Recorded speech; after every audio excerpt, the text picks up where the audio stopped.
Hello there, welcome to Football Everyday. I'm Zach. In the studio with me, we got Aaron, Raj, Darryl, Go. The lads are here to talk about the real stuff that's kicking off tonight. Yes, indeed, the last 16. This is where the serious stuff really starts, folks. Before we get into chat, I want to give our contest a big shout out. Now, stand yourself a chance to win a pair of the latest Adidas Battle Pack footwear worth up to 800 ringgit, as well as some sold out dining vouchers. Just send a photo of yourself or a video selfie of yourself and your pals enjoying the World Cup. Send it to the football@thestar.com.my, or you can tweet us at switchup.tv. Excellent stuff. All right, lads, on with the chat now.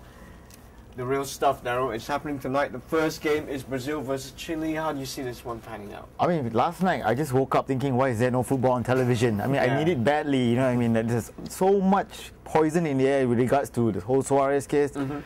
Like what Aaron said, we just need football back tonight. Exactly. Definitely need football back. And you were saying basically Brazil versus Chile. Well, Chile has never beaten Brazil before in Brazil on Brazil home soil. Darryl, you're a man who likes stats. Now let me throw this one at you guys. Now the last match between these two teams was last year at the Maracanã. Also ended at 2-2 draw. Now Saturday is likely to be a close one. And if you look at it, well, Brazil has beaten Chile in 1998 and 2010 at the same stage. So. Well, we're maybe looking at this Chilean proposition, which basically is ready to unnerve this Brazilian side, and they're basically stirrings of, like, I mean, they're kind of like a bit of doubts in Brazilian team. You think? Yeah, exactly. They're definitely feeling a bit antsy. Aaron, you know, we read the football pull-out today, and the big headline saying Thiago Silva, you know, some defeatist talk from the Brazilian defender. They definitely. If they lose, life must go on. That kind of talk. Yeah, so he's already showing signs of a bit of a psychological. I can't remember Socrates saying anything like that. They're worried. They're worried indeed, because they know these Chile guys. They want to go through as well, and no better way than to beat Brazil in their hometown in the World Cup. So Chile's going to go all out for it. There's no pressure on Chile. Definitely no pressure on them. Well, Darryl, you like this one. Chile training recently was interrupted this week by Brazilian news. Helicopter flying too close. Now, if they check the footage, they probably see Chile working on their attack, because a lot of people are saying Chile's best form of defense is their attack with their brilliant attacking force. I mean, that's not even. I mean, look at the attack is solid as it is. Yeah. But I mean, with the midfield, I mean, Charles Aranguez, he's basically been one of the stars for me in this. Yeah, he was, in fact. He's playing and very well. The good news for Chileans out there is that Arturo Vidal, he's been past fit to play. Now, we haven't seen much of Vidal in this tournament. Aaron, what do you think he can bring to this excellent Chilean side? He can definitely do a lot more, and maybe give a bit more firepower to Sanchez and help them go through. Because the Chile's going to need everything. They, like Darryl said, they've got nothing to lose. They're going to go all out, just going to keep attacking. And the Brazilians will fear that. They know that the Chileans were going to attack. Well, so I think that this game is going to go long. It's going to be a long game with lots of attacking and defending. That's what we want to see. Now, Darryl, if Chile has a weakness, it's got to be their defense. Now, Fred's been taking a lot of stick in the press, but you know, in this game, Fred may well find himself up against Gary Medel, you know, Cardiff City's midfielder, moonlighting at the centre back. Yeah, I wonder whether Vincent Tan will be there watching the game, sporting. He might get his boots on and play in the Chilean defense. No, but seriously, Chile's defense. Do you think it's their Achilles heel?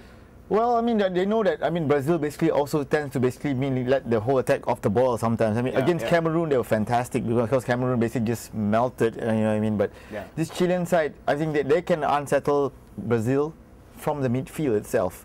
Let's not even talk about defense. So we'll wait and see. Brazil has conceded a lot of goals also in the tournament so far. So. Interesting.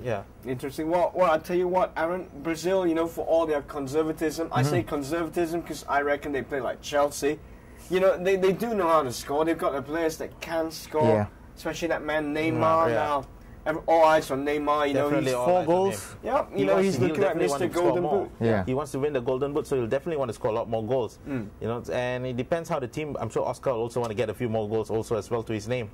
Yeah, fantastic stuff. Well, you know, we mentioned Fred just now. Now, Darryl, you know, Fred is actually going to be taking center stage in his hometown of Belo Horizonte. Now, could this help Fred to sort of find his shooting boots? Well, we've been waiting for Fred to show up for the whole World Cup. You know, Alan Shearer, you know, you read all the comments Shearer had to say about Fred, not very complimentary. Now, this is his massive chance to really shove it down his throat, you know.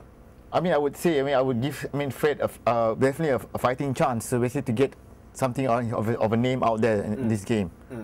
Fantastic stuff.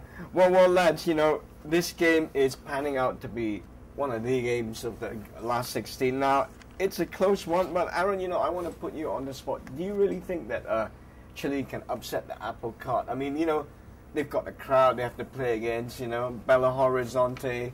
It's a tough like I said, it's going to be a long game, It's going to be like the longest 90 minutes. I wouldn't be surprised if we go into extra time, And I didn't Neymar Sanchez to score the winner, But definitely both teams will want to attack, and their defense is not very strong on both sides. Yeah. So we can see a lot of goals in this game. But I think Chile, they have the upper edge somehow. Although they're playing away from home, but they're definitely much stronger because the pressure's on Brazil. Playing at home, the pressure's all on them. Okay, fantastic. Well, Darryl, just before we head to the break, I want to ask you about your thoughts about this game.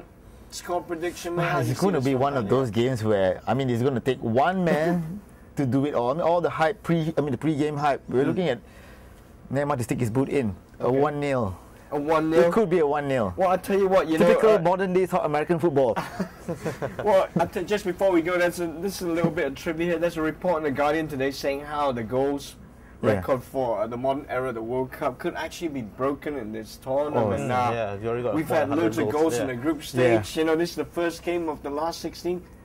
Please tell me there are going to be goals in this one. Yeah, I'm thinking 3-2. Yeah? They'll go 2-2 to extra time. I hope so too. 2-2 to extra time, and then probably Neymar will score the winner, or Sanchez will score. None of that 1-0 business now. Okay, we're going to take a little break. When we come back, we're going to run the rule over the big one between Uruguay and Colombia. So keep it locked right here on Football Every Day. All in or nothing. It's a battle cry. A call to arms. The only way to live. The only way to play. It fuels them into battle. They step onto the field wearing war paint. Unleashing speed, energy and control, bearing the marks of those that know there is only one way. Hunt or be hunted, fear or be feared, evolve or die.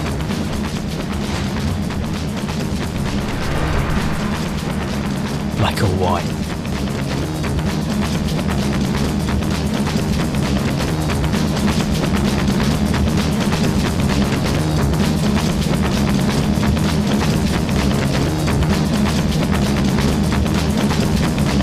Welcome back to Football Every Day. All right, the last 16, we are very excited indeed. Now, the second match of this morning is another thriller between Colombia and Uruguay. Now, Darryl, you talked about the poison in the air. A lot of that poison is Uruguay made, of course. They've been in the news for all the wrong reasons this week. Now, completely overshadowing, I think, the fact that they've actually making quiet progress to this tournament now. Yep. Do they have another football game in them? I want a football game. Yeah. I had enough of the whole Suarez business and all that. And then the whole siege mentality, Uruguay against the world, actually. Yeah. They're taking on FIFA and everybody. But let's see, against a Colombian side who's been really perfect in their group stage. They won all three games. Okay, fantastic stuff. Well, football is what we all want to see tonight. But, Uruguay, Suarez is a big loss, Aaron. But, they do have the likes of Forlan to step in. You got Gaston Ramirez who can do a job in there. Yeah. Now, how do you see Uruguay coping without the loss of their talismanic striker? Okay, if you remember the first game without Suarez, they lost to Costa Rica, right? Right. I hope they can don't play like that again. They've got Cavani, they've got they got Ramirez, and they've got Forlan and all that in them. So it's quite a big team actually. They just need to be mentally strong that okay, we can still do this without Suarez. Well, now they have the whole support of the nation, and basically almost the whole world is also supporting them somehow. Yeah. Especially Liverpool players. Liverpool fans will be also behind Uruguay. Yeah, so, it's weird you mentioned Cavani because Darryl, for me, Cavani has slowly been building up to the kind of player we expect. I thought he had an excellent game against the Italians. Now they're all tipping this match as a James Rodriguez versus Cavani thing. What do you reckon?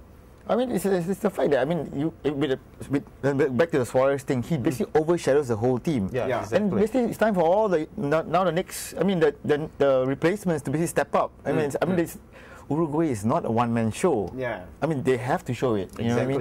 Exactly. No one's questioning that. And but I'm looking at Colombia, such a lively side. I mean, they've got so much. They've been playing beautiful football, actually. And in the captain, they have this whole fairy tale story. I mean, Yepes, we say 38 years old. I mean, who would have thought? You know what I mean? Bringing so much.